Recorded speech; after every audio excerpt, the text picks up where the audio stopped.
Good morning and a happy new year to students, parents and staff for this 2022 first principals update. So first of all, we returned to schools in January, which we're clearly really pleased about.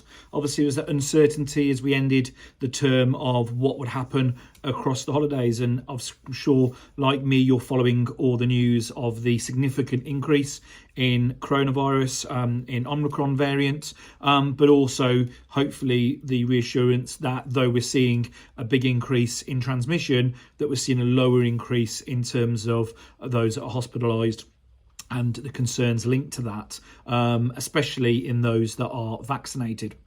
However, we have got some real concerns, and those schools have reopened. I cannot promise as an academy that we will remain open for your child. And that is because the biggest risk for us as a school is staff and staffing.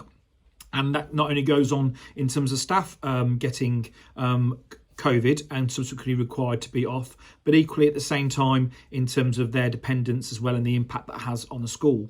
And what has become really clear is there is a significant lack of both quality and certainly quantity of cover teachers available in Birmingham, but across the country. You'd have picked up from the news things like the Education Minister asking for retired teachers to return, which is not so simple. And therefore, the biggest concern we have is a member of staff going off and not being able to attend school means that one member of staff impacts on over 720 students on average by them not being here, and that's per day as well, especially considering that could be across a 10-day period. So I absolutely need your help as parents and as students, and clearly ourselves as staff, to ensure that we maximise all staff being here, minimise staff being away, and therefore minimising the risk that we will have to close to year groups over the next month. January is going to be a very challenging time. We keep saying each year that we hope that we're going to have an easier year, and in fact, actually, I'll be honest, it's getting harder each year and harder on schools and harder on school leadership to manage this process. So I do thank you for your support, but I really clearly do need your help. It is absolutely imperative that students undertake lateral flow tests at home. Okay, they should be done twice a week as a minimum, ideally 3 times a week, and we've been providing students with those packs, and please make sure you collect those packs to take home, because I'm aware there's been a lot of shortages over the Christmas period, and that's only going to increase with the news yesterday of certain critical workers being required to do daily testing will mean that there will be increased shortages as well. So it's absolutely vital that students collect those packs. Students are required to go and do those 2 tests before coming back to school, 1 in school and then 1 at home within 48 hours. That's really important, because already yesterday, in those people coming in to be tested, over 30 students tested positive from LFT. That doesn't mean they've got COVID, but clearly means they've tested positive on the lateral flow test, and they were the ones that came into school.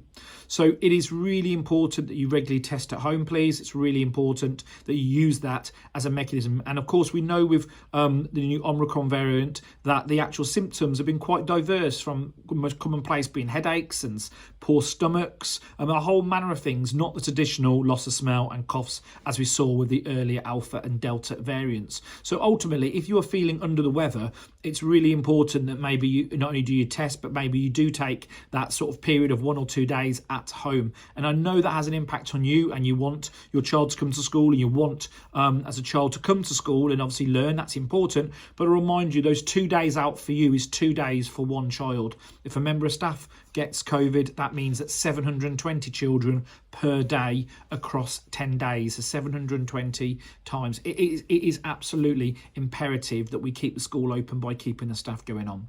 It is absolutely vital that students wash their hands on arrival, please, during the day when they're going outside as much as possible, and also at the end of the day. And therefore, we're asking all students also to carry with them a small bottle of hand sanitizer. So if parents can ensure that students have that hand sanitizer, they can use that regularly, and also at the end of lessons and during lessons where they might be doing practicals or artwork or other things, which of course means they'll be touching different equipment, etc. Classrooms will continue to be cleaned down at the end of each lesson by the staff and the students, and we'll also obviously ensuring that all of our systems, including our mechanical ventilation system, is all absolutely very operational and working effectively to maximise the ventilation across the building.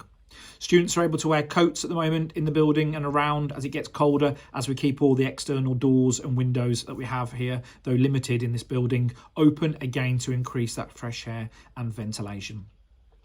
Masks are clearly now a key legislative mandate, not only as it has been previously in the corridors and circulation spaces, but now across the entire school, including in all classrooms at all times. So to make it very clear and very simple, masks must be worn, apart from those that are exempt, in every part of the building, aside from simply the restaurant and the coffee shop area. That's where students are obviously eating and drinking, and they won't be required to wear masks there. They're optional in those areas, clearly, when they're not eating and drinking.